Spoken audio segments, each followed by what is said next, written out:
And a good afternoon, everyone. I'm Lon Gonzalez, and this is South Texas Midday.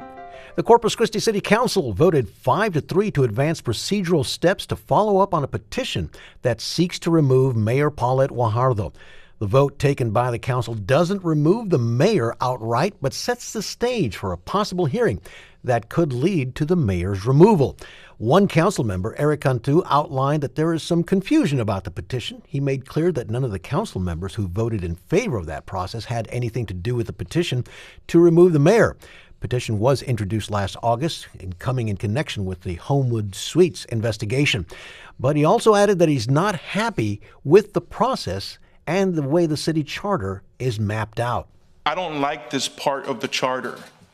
It only takes 5 people to put a petition together to remove a council member. With other things, it takes sometimes 10,000 signatures, some take 100, some takes 1,000. I don't like it. During the council meeting, residents came forth with comments of support as well as their disapproval of the efforts to remove Guajardo. The city council will meet April 14th, and the council will take the next steps in how that petition moves forward. Medical clinics aren't having much luck staying open in the community of Kingsville. First, the Sister Elizabeth Smith Clinic closed its doors last October. Most recently, the WellMed Clinic there shut its operation last week. The closures have left many Kingsville residents searching for some new options when it comes to their health care. Officials with WellMed did release a statement about the closure in Kingsville, citing cuts to healthcare funding as well as adjustments to Medicare reimbursements that brought changes to their current business model. The statement also outlined a new partner clinic will be opening up in Kingsville soon. Folks there in Kingsville needing medical attention and care will now have to travel to other communities for that medical help. The Nueces County Medical Examiner's Office has identified the AEP Texas employee who died after a possible electrocution during work in the downtown area. Victim identified as 53-year-old Lee Wayne. Officially, the Medical Examiner's Office has not yet revealed Wayne's cause of death. First responders were called to the 600th block of Mestina Street near the Corpus Christi Cathedral Tuesday morning. Because of the nature of the incident, power was cut to that area. So a specialized rescue team could reach Wayne. An investigation into that incident is continuing. Researchers at Texas A&M University-Kingsville are experimenting with existing virtual fencing technology to develop a plan for cattle ranchers should their herds become infected by the new World Screwworm parasite. The project comes as Texas and the U.S. Department of Agriculture eye the movements of NWS south of the Texas-Mexico border, something that could devastate the state's cattle industry. Rob Boskamp reports.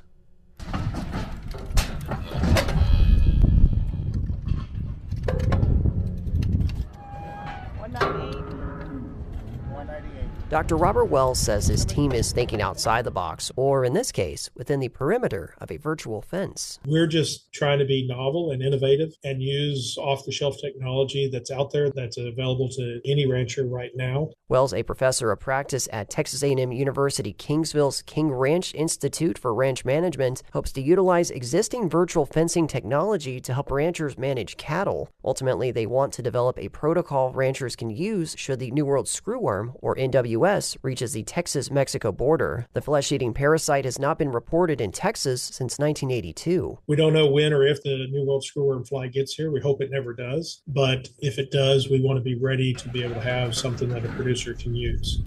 What's your number? Over 160 cows are fitted with a special collar which uses humane electrical pulses, sounds, and GPS tracking. A 4-day training protocol teaches the cows to respond to the virtual fences. Wells says it allows ranchers to schedule where they want cattle at a particular time and saves ranchers time and resources seeking out individual groups. At the same time, if a cow doesn't show up, ranchers can look up their last known GPS location. Because if she doesn't show up, then more than likely it's because she's not feeling good. And so he can go out and find her and hopefully save her life or at least get her treated so that way she can maintain herself and continue to live. The research began earlier this year and comes at a time when Texas and the U.S. Department of Agriculture, or USDA, are stepping up efforts to keep NWS out of the country. In recent months, the flesh-eating parasite was detected 200 miles from the Texas-Mexico border in the state of Tamaulipas, as well as a Florida quarantine facility. If a cow were to be infected by NWS, the research helps ranchers mitigate the impact of the screwworm and larvae on herds. While a 2-year project, Wells hopes to have a rough draft of a protocol they can advise to ranchers by the summer. This project won't stop the screwworm getting here, but pretty much nothing will until we can get a large enough production of the sterile flies. Until that happens, we've got to have ways that we can manage the ranch and manage the cattle and still stay in business. And that's what this project aims to do. Is there enough what? Here? Last month, the USDA opened a U.S.-based sterile fly dispersal facility in Edinburgh to help fend off NWS from reaching the border. In 1976, an outbreak in Texas affected more than 1.4 million cattle and hundreds of thousands of sheep and goats. A USDA analysis suggests such an outbreak today would cost the state economy $1.8 billion.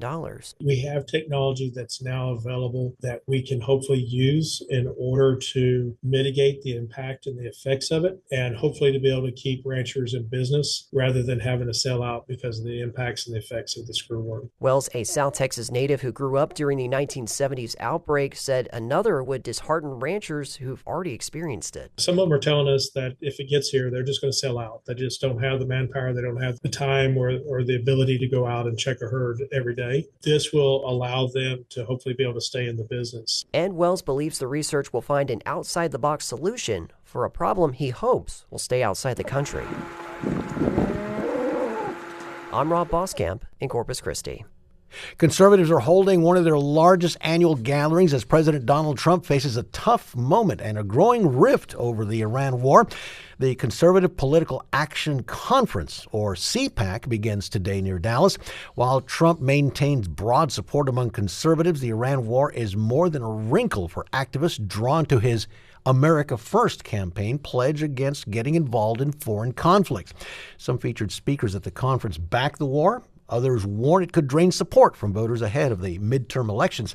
Trump ally Steve Bannon calls the Iran conflict risky for conservatives, while Texas Senator Ted Cruz defends Trump's decision as exactly right. Edinburgh CISD head football coach Ernie Alonso faces charges in a lawsuit filed against him last September by a student who has accused Alonso of forcing students to work out while naked. The student filing the lawsuit, identified only as NR, alleging that Alonso forced him and other students to perform what was called strenuous physical activity while nude. Testimony began Tuesday in the Alonso trial, with Alonso denying the incident ever happened. Several Edinburgh CISD officials, including District Superintendent Mario Salinas, were called to the stand in the trial. Also adding some confusion to the case was a halt to the probe by police by what was reported as unnamed administrators. Superintendent Salinas stated he never ordered the investigation closed or authorized anyone to close it. Meanwhile, a hearing for a second lawsuit filed by 3 other students has not yet been scheduled. And the state quietly shuttered a jail booking facility in Valverde County last summer that had operated as a hub of Governor Greg Abbott's Operation Lone Star border crackdown. That's according to state officials. At the facilities, officers booked asylum-seeking migrants on state charges of criminal trespassing, a misdemeanor punishable by up to a year in jail, and human smuggling, a more serious felony that was largely leveled against thousands of young Americans. Abbott credited President Donald Trump's return to the White House when he shut the first facility in Jim Hogg County last March. However, internal booking logs showed the reality was more nuanced, as the number of illegal border crossings had been decreasing for months before tanking further under Trump's second administration. The closure of the facility in Valverde, home to Del Rio, had not been previously reported or acknowledged by state officials until Tuesday. DPS spokesperson Sheridan Nolan confirmed the closure to the Texas Tribune in response to questions about internal records that suggested no one had been booked at that facility since May of 2025. And that's the latest news on South Texas Midday today. I'm Lon Gonzalez, your community arts calendar, and more coming your way in just a few moments.